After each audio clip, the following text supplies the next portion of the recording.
인생을 살다 보면 많은 사람을 만나서 이리 치이고 저리 치이는 경우가 있습니다. 이것이 쌓이고 쌓이면 인간관계에 대해 회의감이 들고 인생에 대한 막막함이 느껴집니다.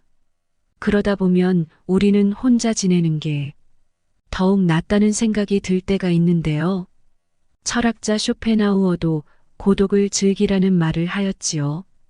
그런데 우리는 나이가 들어도 막상 고독이 찾아오면 그것을 홀로 견디지 못하는 순간들도 있습니다. 하지만 나 자신의 인생을 즐기기 위해선 이제 더 이상 너무 타인을 의식하고 휘둘리지 않는 것이 중요합니다. 설령 이것이 사랑하는 가족이나 가까운 사람이었다고 하여도 너무 사람에게 매달리지 않고 일정 거리가 있어야 합니다. 오늘은 쇼펜하우어의 인생 철학이 담긴 책 40에 읽는 쇼펜하우어를 통해 나이 들수록 어떻게 주변을 정리해야 온전한 나로서 행복해지고 사람들과의 인간관계는 어떻게 하여야 할지 알아보겠습니다. 여러분의 구독과 좋아요, 알림 설정은 큰 힘이 됩니다.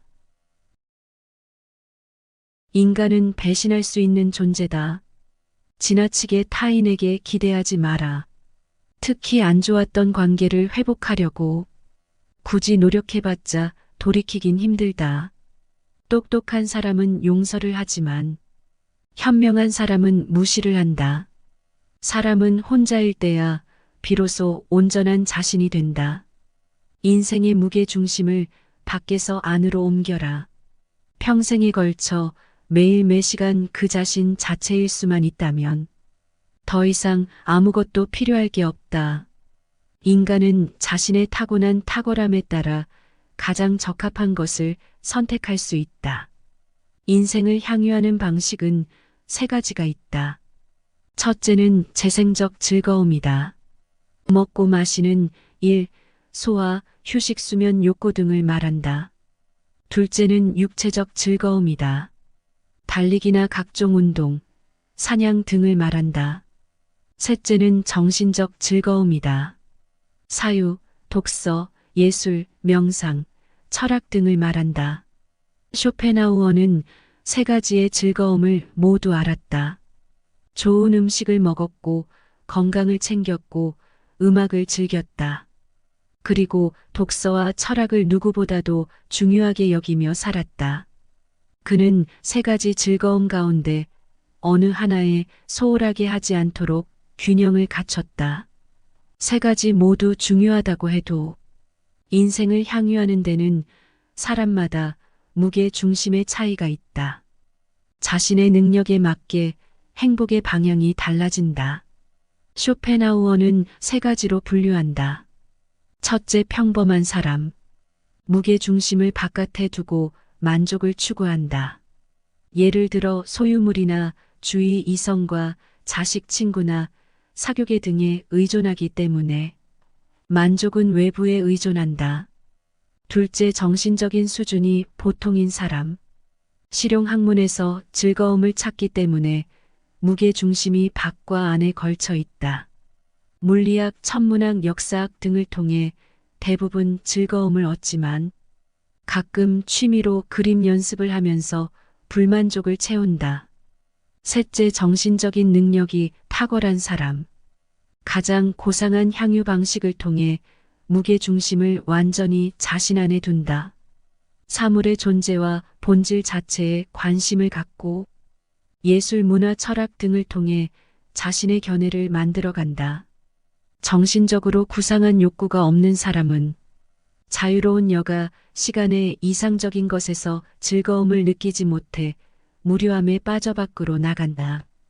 하지만 그 현실에서 피곤함을 느끼게 된다. 쇼펜하우어는 이런 사람을 속물로 칭한다. 정신력이 압도적으로 발달한 사람은 따분함을 모르며 늘 새로운 관심과 풍부한 생각에 활기차고 의미 있는 생활을 즐긴다. 더 배우고 연구하고 생각하려는 욕구가 강할수록 여가 시간에 혼자서도 마음껏 자유를 즐길 수 있다. 인간이 인생을 향유하는 방식 즐기는 것은 각자의 취향과 능력에 따라 달라진다.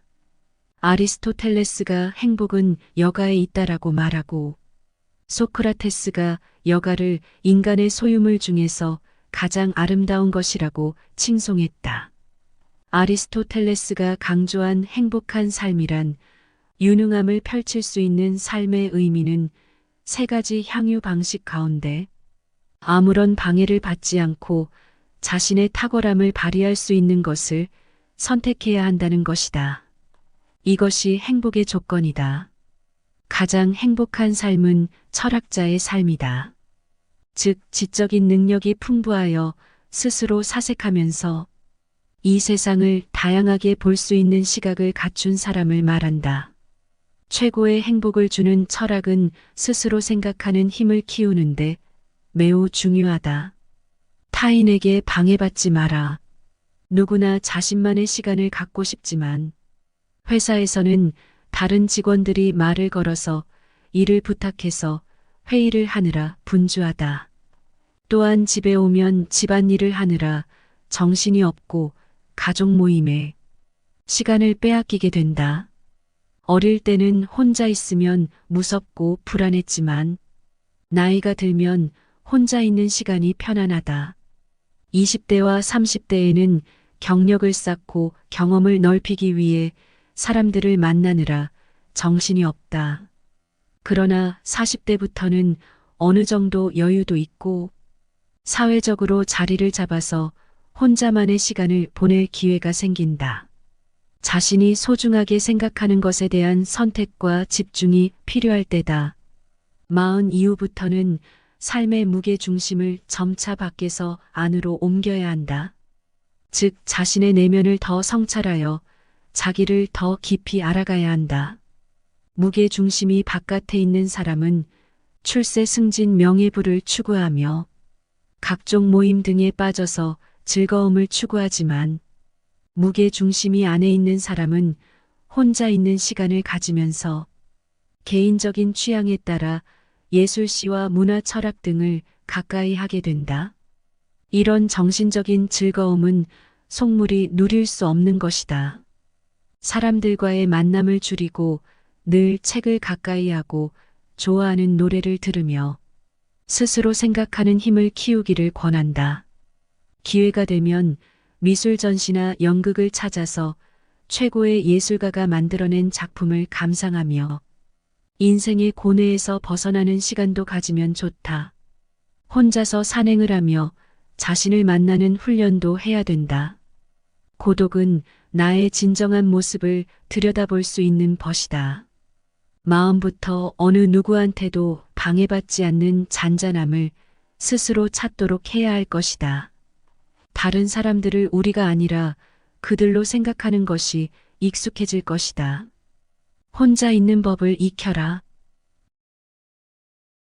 고독을 즐기는 방법.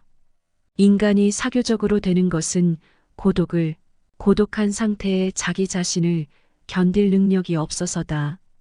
아리스토텔레스도 행복의 조건을 자족하는 것으로 정의했다. 고독의 중요성을 다시 생각하게 된다. 쇼펜하우어는 고독과 사교성을 대립하는 것으로 본다. 지적인 능력이 클수록 혼자 지내려는 경향이 강하고 지적 능력이 떨어질수록 어울리는 경향이 강하다는 것이다. 따라서 고독은 위대한 사람의 특성이다. 고독은 인간의 본래 모습에 가깝다. 친구든 애인이든 가족이든 나와 완전히 하나가 되는 일은 불가능하다. 각자 개성과 취향, 의견이 달라서 늘 불협화음과 갈등이 생기기 마련이다. 그러나 오직 자기 자신과는 유일하게 완전한 융화가 이뤄질 수 있다. 마음의 평화와 행복은 오직 자신의 고독 안에 생겨난다. 행복을 얻기 위해서 그 원천인 고독을 피하지 말고 그것을 견디는 법을 배워야 된다. 누구나 자기 자신의 고독한 모습일 때 본래 지닌 것이 드러나기 때문이다. 홀로 있는 능력이 생겼을 때 가치 있게 살 수 있다. 고슴도치 같은 사람은 극심한 추위가 닥치면 서로 모여들어 몸을 붙이는데 스스로 정신적인 온기를 충분히 지닌 사람은 굳이 무리를 지어 모일 필요가 없다. 사교성이 정신을 따뜻하게 하는 것이라면 자신의 체온으로 충분히 지낼 수 있는 사람의 덕목은 고독이다. 인간은 아무리 친한 사람에게도 자신의 비밀을 털어놓을 수 없다. 결국 그런 솔직함이 나중에 뒷담화와 비방의 단서를 제공하기 때문이다. 우정과 사랑, 결혼으로 이어지는 밀접한 인간관계도 비밀을 보장하지 않는다. 이런 면을 봐서는 다른 사람과 교제가 적을수록 좋다. 잡담, 유흥, 즐거움 뒤에는 가식적인 모습이 있다. 이 세상에서 우리가 의지할 수 있는 것은 바로 나 자신이며 나 자신을 전적으로 신뢰할 때 가장 행복할 수 있다. 그럴수록 타인의 도움을 필요로 하지 않기 때문에 타인에게 기대할 일도 없고 상처받을 일도 드물다. 혼자서도 행복할 수 있는 사람은 굳이 다른 사람과 만나 희생할 필요가 없다. 인간이 다른 사람을 만나는 이유는 고독을 견딜 능력이 없기 때문이다. 정확하게 말하자면 고독한 시간을 생산적으로 잘 활용하지 못하는 무능력, 내면의 공허, 권태감 때문이다. 이럴 때 남과 어울리는 것은 자신의 고독을 혼자 대면하기 두려워 비겁하게 피하는 것이다. 다른 사람과 어울리기 좋아하는 사람은 단조로움을 피해 외부로부터 강한 자극을 원한다. 그러나 다른 사람의 요구에 따르다 보면 자신의 권리를 포기하는 일이 생긴다. 남과 함께하고 싶은 이유는 자신 스스로 할 수 없다는 무능력, 내면의 결핍과 공허감 등이 있다. 이것이 계속되어 외부로부터 끊임없는 자극을 원하다 보면 유흥에 빠지거나 술꾼이 되는 경우가 많다. 가장 가치 있는 삶은 홀로 지낼 수 있는 능력을 키우는 데 있다. 자신으로부터 도망쳐서 결국 되돌아와 만나게 되는 것은 자신의 본래 모습이다. 다른 사람과 어쩔 수 없는 관계를 줄이면 자신만의 자유와 욕구가 회복된다. 온전히 혼자 있어 보라.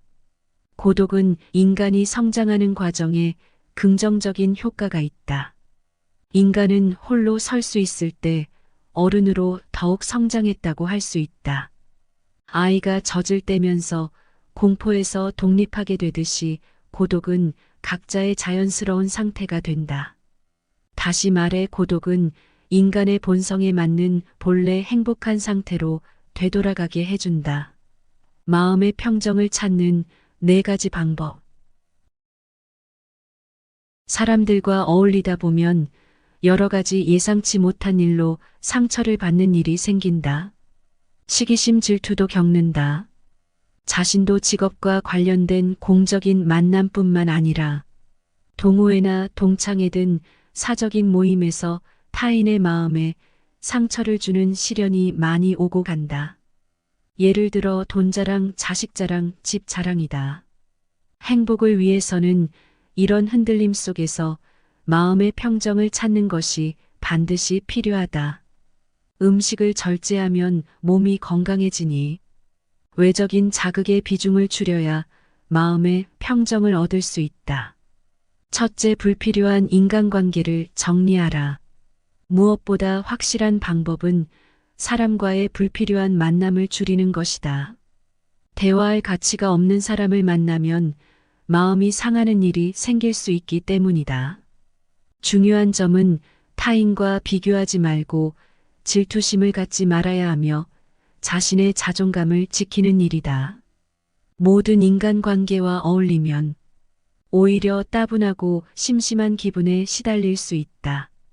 그런 극단적인 상황을 피해 만나는 사람들의 범위를 좁혀서 자신의 생활 방식을 단순하게 유지한다면 마음의 동요를 줄일 수 있다. 쇼펜하우어는 무료함을 야기하지 않는 범위 내에서 될 수 있는 한 관계를 단순화하고 생활 방식을 극히 단조롭게 해야 행복해진다고 했다. 둘째, 질투를 경계하라. 질투는 인간의 자연스러운 감정이지만 우리는 자신의 것을 남의 것과 비교하지 말고 즐기자. 다른 사람이 행복하다고 괴로워하는 자는 결코 행복하지 못할 것이다. 자기보다 형편이 나아 보이는 사람보다 형편이 나쁜 사람을 살펴보는 방법도 괜찮다. 우리의 고통보다 더 큰 고통을 바라보는 것이 효과적인 위안이 된다. 쇼펜하우어는 아버지가 돌아가시고 어머니와의 사이가 좋지 않을 때에 친구에게 자신의 상황을 한탄하는 편지를 자주 보냈는데 그때 친구는 쇼펜하우어를 위로하며 조심스럽게 이야기했다. 그래도 너보다 더 불행한 사람이 있다는 걸 생각하며 불행을 참고 견디기 바란다. 셋째, 큰 희망을 걸지 마라.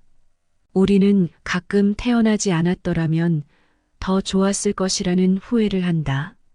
우리는 우주의 먼지와 같은 존재다. 그래도 우리는 살아서 존재하는 일에 감사해야 한다.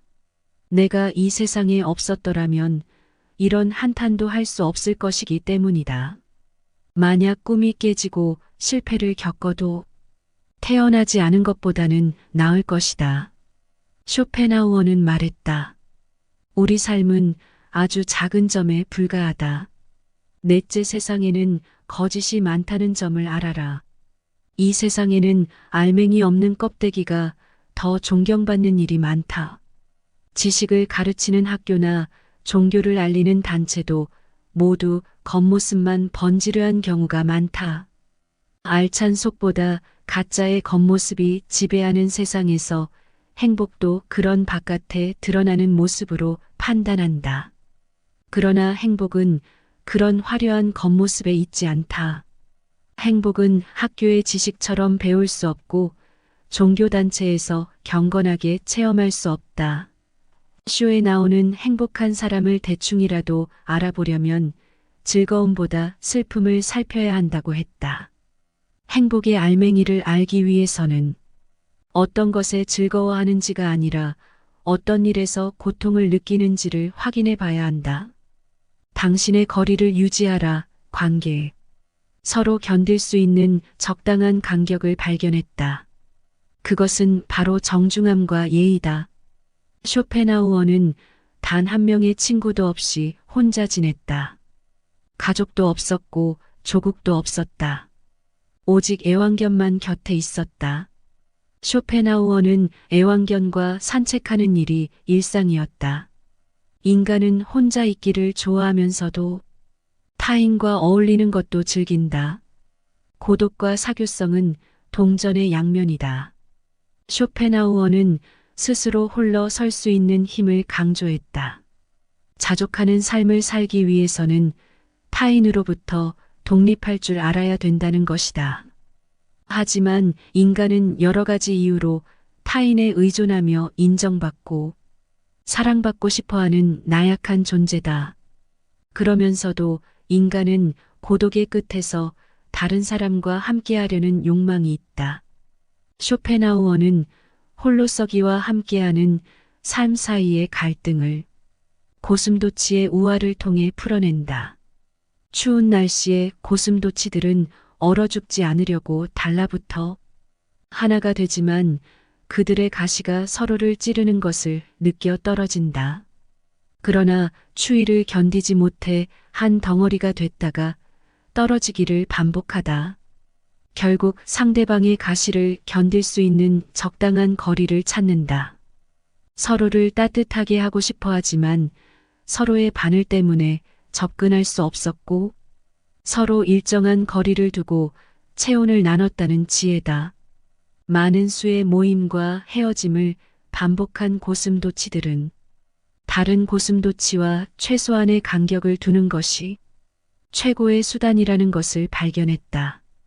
인간관계 어려움은 세상을 살아가는데 꽤나 힘든 과제이기도 하다. 직장에서 상사와 동료, 가정에서 부모와 자녀, 학교에서 선생과 학생들이 잘 지내는 일은 어렵다. 고슴도치의 딜레마를 통해 타인에게 상처를 주지 않고 공존하는 지혜를 배워야 한다. 상처를 주지도 받지도 말라. 낳고 키운 아이들도 커가면서 점차 부모의 잔소리나 참견을 싫어한다. 사춘기를 지나는 청소년 때 부모와 정신적으로 분리하는 과정에서 이런 갈등이 생겨난다. 사회에서 사업으로 사람을 만나는 경우에도 의기투합을 하면 할수록 사소한 말다툼을 하기 쉽다. 서로 사랑하는 사이에도 크고 작은 갈등은 자주 일어난다. 사람은 서로 가까울수록 마음에 상처를 주는 일이 많아진다. 그래서 우리 인생은 수많은 만남과 헤어짐으로 이어지는데, 나도 다른 사람도 마음이 아프지 않도록 마음의 간격을 둘 필요가 있다. 쇼펜하우어의 비유처럼 사회를 이루는 인간은 어떤 이유에서든 다른 사람들을 만나게 되면서 가시를 세운다. 마음을 터놓는 사이가 되면 자신의 본성을 드러내기 마련이다. 즉, 인간의 본성인 이기심, 시기심, 자존심 등 때문에 서로의 마음에 아픔을 주는 일이 많아진다. 가족, 연인 같은 사랑의 감정으로 맺어진 관계도 마찬가지다. 우리는 어떻게 타인에게 상처를 주는 것인가? 고슴도치 비유처럼 인간은 가깝고 지날수록 상처를 줄 가능성이 높다. 다른 사람과 친밀한 관계를 맺는다는 것은 결국 타인을 자신의 욕망과 동일시한다는 것이다. 상대에게 자신이 바라는 모습을 강제하는 것도 폭력이 될 수 있다. 상대방을 자신의 소유물로 여기다 보면 아픔을 주는 막말을 하게 된다. 부모는 자식이 본인이 이루지 못한 꿈을 대신 성취하기를 바란다. 남편과 부인은 서로 결혼한 사이라고 해서 최소한의 예의를 갖추지 않는 경우도 있다. 사랑하는 사이도 말 한마디 실수로 만남이 깨지는 일이 생긴다. 이와 비슷하게 동양의 불가근 불가원이라는 고사성어가 있다. 너무 가깝지도 않게 너무 멀지도 않게 하라는 경고로 중용의 의미와도 비슷하다. 그러나 실제 의미의 맥락은 전혀 다르다. 논어에 나오는 본래 공자의 말은 첩과 종은 부리기 어렵다. 잘 대해주면 기어오르고 쌀쌀하게 대하면 원망한다. 가까이 하면 다치기 쉽고 멀리 하면 해코지하니 적당한 거리를 두어야 한다는 뜻이다. 쇼펜하우어의 상대를 공경하되 거리를 두라는 말은 공자가 말한 말에 더 가깝다. 상대를 공경하면서 동시에 거리를 두라는 뜻이다. 그 당시 백성들이 귀신이나 미신을 믿는 경향이 많았는데 지혜로운 지도자라면 모든 생각에 무조건적인 동의를 하기보다는 불합리하거나 마땅하지 않은 것에 적당한 거리를 둘 줄 하는 것이 중요하다는 의미로 쓰였다. 상대방이 나와 다르거나 잘못된 생각을 하더라도 그 인격을 존경해야 상처를 주는 가시돋침말을 피할 수 있다. 서로 세상에 대한 관점에 차이가 있다는 점을 인정하고 서로를 폭넓게 이해할 필요가 있다. 함께하기와 거리두기의 균형을 잡아야 한다. 사회란 모두 필연적으로 서로의 수능과 타협을 요구한다. 강요는 모든 사회에서 뗄 수 없이 붙어 다닌다. 모든 사회는 희생을 요구하는데 자신의 생각이 다를수록, 개성이 강할수록 희생이 커진다. 사람을 많이 만날수록, 친구가 많을수록, 좋아하는 사람이 많을수록 접촉 범위가 커지면서 불행을 자초할 수 있는 기회와 환경이 넓어지는 것이다. 인간은 내면이 공허하고 삶이 단조로울 때 다른 사람의 온기를 필요로 한다. 함께 이야기하면서 공감받고 지지받고 인정받고 싶은 것이다. 그러나 막상 타인과의 생각의 차이를 느껴 실망하면 관계가 다시 멀어진다. 이런 상황을 설명하는 고사성어와 여기에서 유리한 우리 속담이 있다. 불견 상견 절치. 안 보면 보고 싶고 보면 이 갈린다. 상대편을 몹시 그리워하지만 보고 나면 정이 떨어진다는 뜻이다.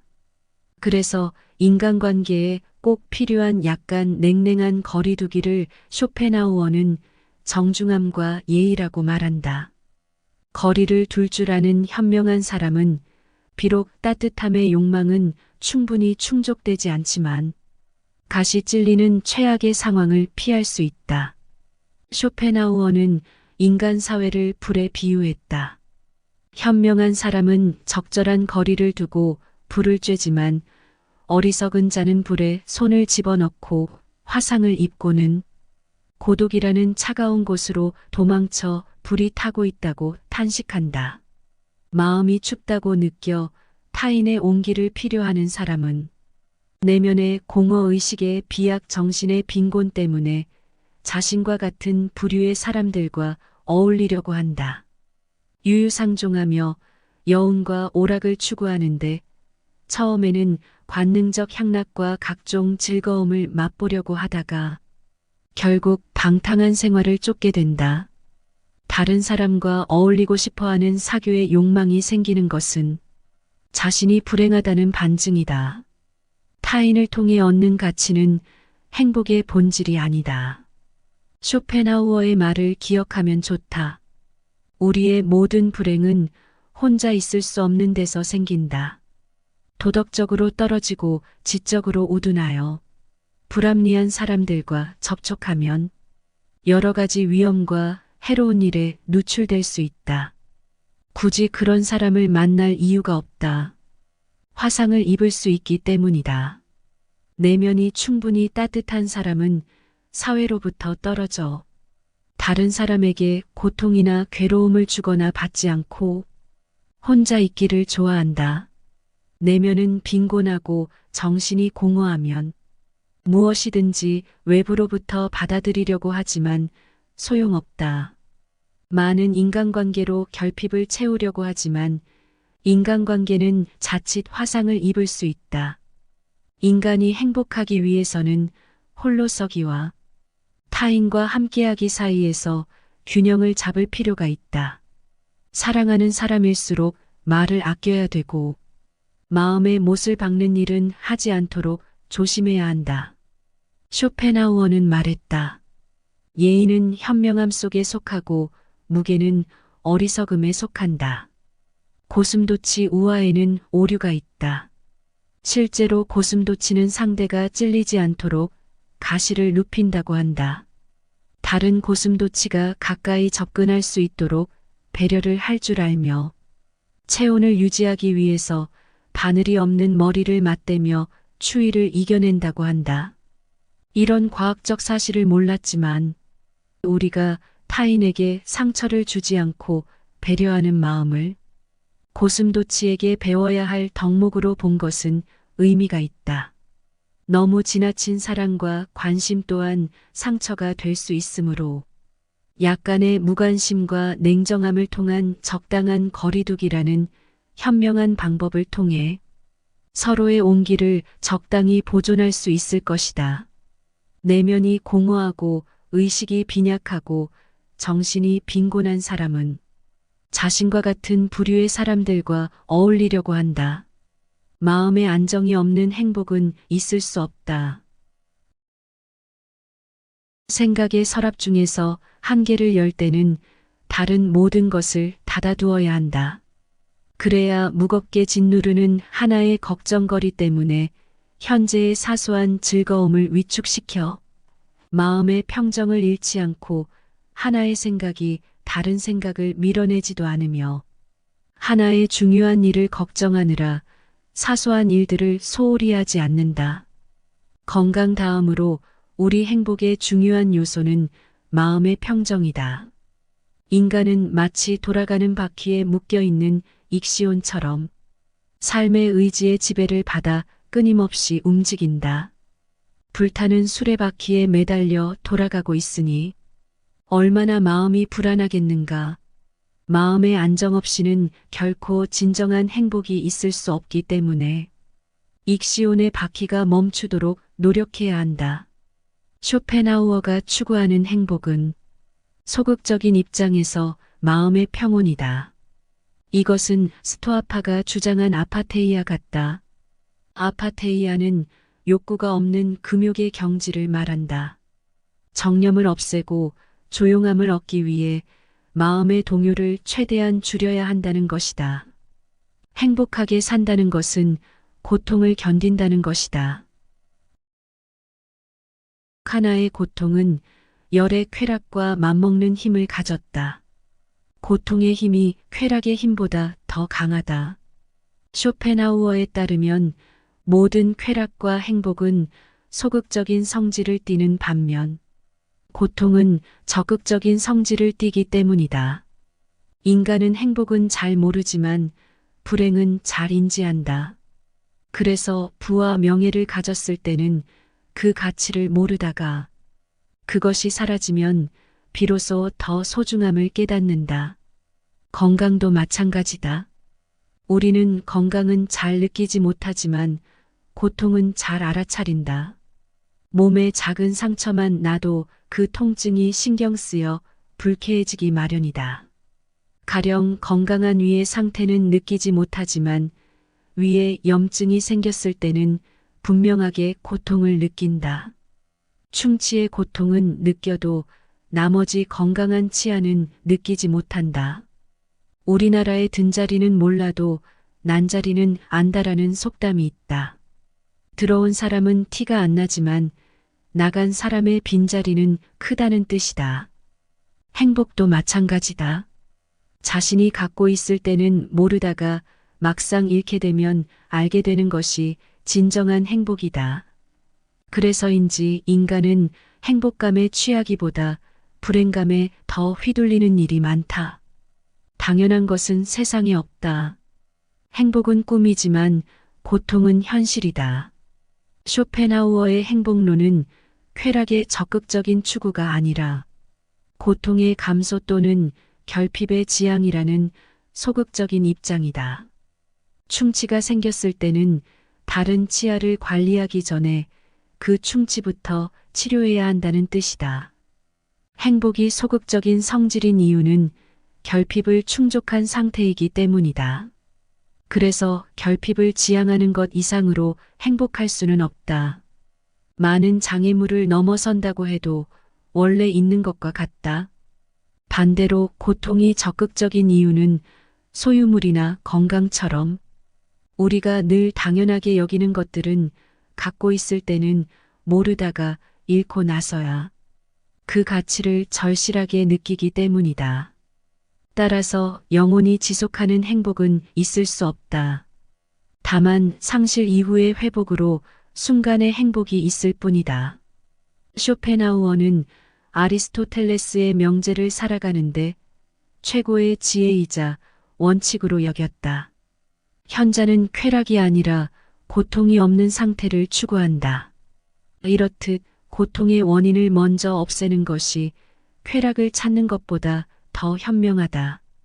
불행의 두 가지 원인인 고통과 권태에 직면할 때 아리스토텔레스의 말처럼 적극적인 행복을 추구하기보다 소극적인 행복을 추구하는 것이 낫다. 쾌락과 고통은 그 자체로 존재하는 것이 아니라 인간의 생각과 관련된다. 그 즐거움은 의외로 잘 느껴지지 않는 경우가 있지만 사소한 고통은 늘 의식되는 기억에 오래 남는다. 모든 일이 잘 진행되더라도 하나의 일이 꼬이면 그것에만 온 신경이 집중되어 다른 일은 잊게 되는 경우도 마찬가지다. 이렇듯 사람은 고통에는 매우 민감하면서도 쾌락에 대해서는 당연하게 여긴다. 특히 건강은 더 그렇다. 아침에 일어나서 건강한 몸의 상태는 잘 느껴지지 않는 상쾌한 기분, 튼튼한 위 가벼운 발걸음에 감사하는 사람은 거의 없다. 건강은 모르고 지나가다가 질병을 얻으면 뒤늦게 소중함을 알게 된다. 위암에 걸려서야 비로소 위가 그동안 얼마나 열심히 음식물을 소화하기 위해 애썼는지 알게 된다. 재물도 봐야 그 가치를 알고 인간관계도 깨져봐야 그 소중함을 안다. 이처럼 쾌락보다 고통의 지속과 강도가 훨씬 더 강하기 때문에 쾌락을 추구하기보다는 고통을 줄이는데 힘쓸 필요가 있다. 환상과 같은 향락을 쫓지 말고 결핍, 질병, 위험 등 현실의 고통의 원인을 먼저 없애야 한다. 행복에 가까워지는 확실한 방법. 행복한 인생을 결정짓는 진정한 가치는 고통을 잘 견뎌내는 인내력에 있다. 세상에서 가장 큰 행복을 누리는 사람은 역설적으로 덜 불행하게 살 수 있는 용기가 있고 고통을 그럭저럭 견뎌내면서 하루하루를 묵묵히 살아가는 사람이다. 어떤 사람이 행복한지 평가하는 기준은 성공, 부, 성취, 출세가 아니라 정신적으로, 육체적으로 겪는 고통의 정도다. 따라서 지금 고통이 없다면 지상에서 가장 큰 행복을 누리는 셈이다. 세상에 대한 큰 기대를 하지 않으면 무엇인가 가지려고 질주하지 않으면 괴로운 일은 막을 수 있다. 10가지의 행복을 추구하지 말고 한 가지의 고통을 피하도록 해야 한다. 소극적인 행복론의 핵심은 고통의 원인을 최소화하는 것이다. 즉, 쾌락을 적극적으로 추구할 것이 아니라 고통을 줄여나가는 것이 행복을 위한 일이다. 특히 건강에 대해서 병을 예방하는 일이 쾌락을 추구하는 일보다 더 중요한 것은 말할 필요가 없다. 오늘 들어보신 책 어떠셨나요? 저는 마흔에 읽는 쇼펜하우어를 읽으며 인생 후반전을 어떻게 살아갈지 잘 알 수 있었습니다. 삶에 지칠 때 시간을 내어 읽어보면 쇼펜하우어의 철학이 더 와닿는 책이었습니다. 너무 안 될 인연에 매달리고 힘들게 애를 쓰기보다는 놓아줄 때를 알아야 합니다. 저 역시 이 책을 읽으며 불필요한 관계를 정리하고 나 자신이 나답게 살 줄 알아야 한다는 생각을 했는데요. 굳이 마음이 닿지도 않는 만남을 하기보다는 책을 가까이 하고 자신의 정신을 가다듬는데 집중하는 것이 인생을 잘 사는 방법이지 않을까 싶습니다. 특히 우울하거나 생각이 많을 때는 늘 초점이 외부에 맞춰져 있을 때가 있지요. 혼자가 되는 법을 단련하고 인생에서 고독을 즐길 줄 아는 사람이 인생 마지막에도 후회가 없을 것 같습니다. 여러분들은 혼자 지낼 때 어떤 생각을 주로 하시나요?